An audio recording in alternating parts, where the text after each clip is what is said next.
one of the issues that comes up in this election is the age of the candidates, or at least the leading candidates.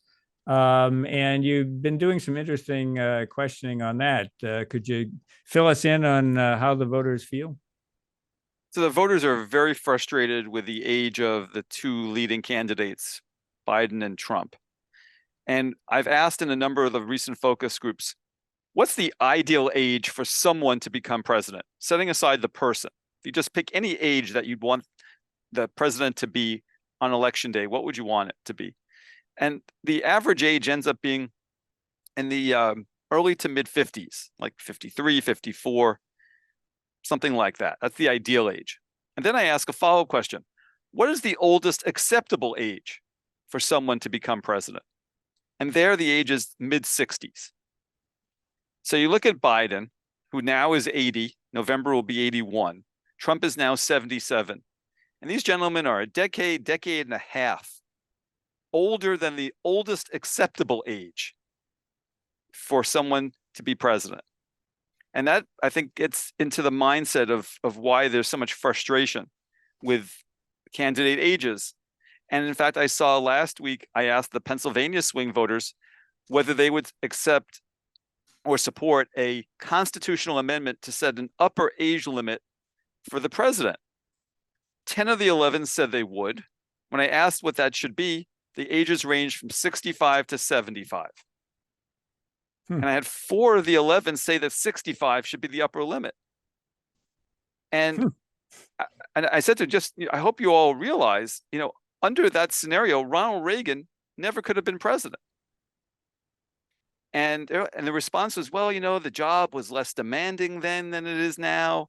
I mean, it was, and which I thought was preposterous. But yeah. Again, it's not my job. It's not my job to tell the respondents that. But that was the response from them.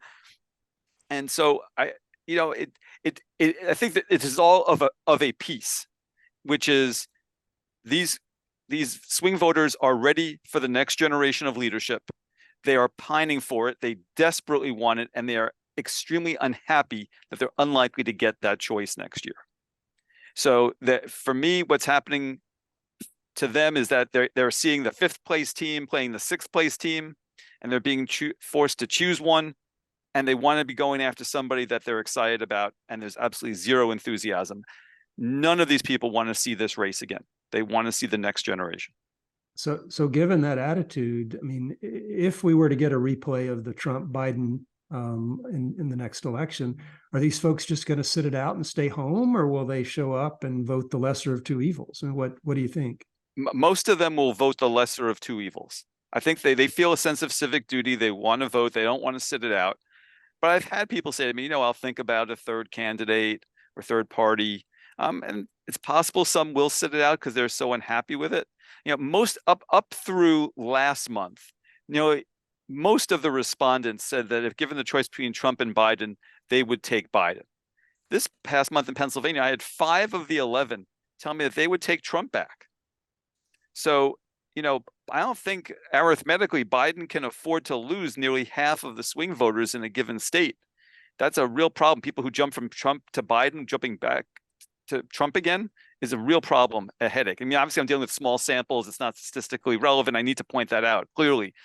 But generally speaking, Biden needs to hold on to most of these people and have them actually vote in order to win.